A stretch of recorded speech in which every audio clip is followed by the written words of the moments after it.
Toutes et à tous et bienvenue sur Gigiteur pour l'analyse du quintet de ce mercredi 14 avril sur l'hippodrome de Lyon-la-Soie. C'est la troisième étape du Grand National du Trot. Elle se disputera sur la distance de 3250 mètres et 3300 mètres sur trois échelons de départ avec 16 concurrents qui seront au départ. J'ai retenu en tête de ma sélection le numéro 9, Comte d'Étité, qui revient sur un parcours à main droite qu'il va beaucoup apprécier à mon avis. Il est superbement engagé au premier échelon et sera associé à Eric Raffin.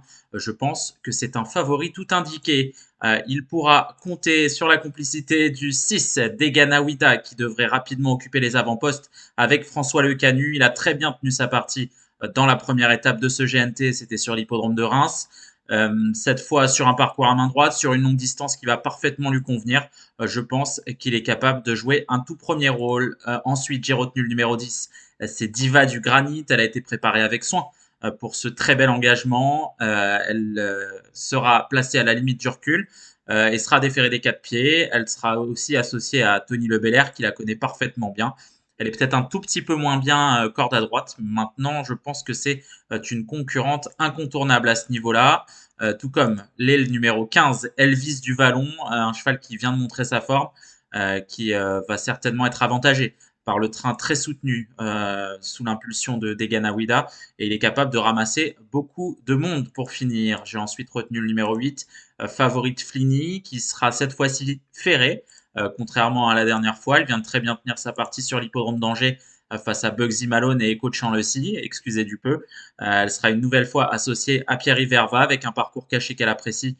Elle peut accrocher une quatrième place. J'ai ensuite retenu le numéro 3, Drop des Duriez, qui sera cette fois-ci déféré des quatre pieds. C'est un petit peu le spécialiste de la piste. Il a été vu à plusieurs reprises sur l'hippodrome de Lyon. Et je pense qu'il est capable de prendre une part active à l'arrivée. Tout va dépendre de son départ. C'est un cheval qui est parfois un petit peu compliqué dans les premiers mètres de course. J'ai ensuite retenu le numéro 7, Eden Basque. Alors lui, il sera déféré des quatre pieds. Ce sera un petit peu à double tranchant. Soit il sera bien dans ses allures et il peut figurer à l'arrivée, soit ça va être catastrophique. Je pense qu'il est capable de prendre une part active à l'arrivée s'il est délié dans ses allures. Et enfin, j'ai retenu le numéro 16, c'est Biluka du Boscaï, une jument que vous connaissez bien. Elle est excellente, elle devra rendre 50 mètres. Maintenant, elle retrouve Mathieu Abrivard à son sulky, elle sera déférée des quatre pieds. Elle excelle sur les parcours à main droite, donc pourquoi pas.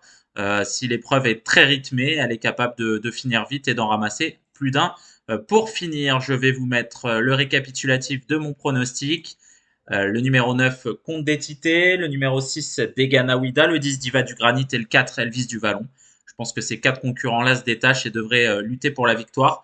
J'ai ensuite retenu le numéro 8, Favorite Flini, le 3, Drop des Duriez, le 7, Eden Basque et puis le numéro 16, Biluka du Boscaï. J'espère que vous avez eu le temps de regarder et de noter mon pronostic. Quant à moi, je vous donne rendez-vous jeudi soir à 20h55 pour un live Facebook exceptionnel pour les analyses des réunions de vendredi et de samedi sur l'hippodrome de Vincennes. Soyez nombreux, partagez ma page et likez en commentaire. Merci beaucoup.